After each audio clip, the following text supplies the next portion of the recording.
Bismillahirrahmanirrahim. Acara pembinaan kepegawaian di lingkungan Kantor Agama Kabupaten Jember kami buka secara resmi.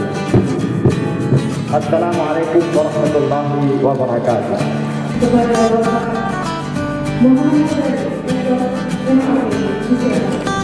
Kalau kita berbicara manajemen kepegawaian, mungkin akan terlihat dari di pikiran kita itu adalah kenaikan pangkat. Kalau berbicara pegawai itu berbicara pangkat dan jabatan. Padahal kalau yang namanya manajemen kepegawaian itu adalah bagaimana kita melakukan proses pengaturan mulai dari rekrutmen pegawai sampai kepada pemberhentian pegawai, mulai dari lahir sampai kepada selesainya pegawai.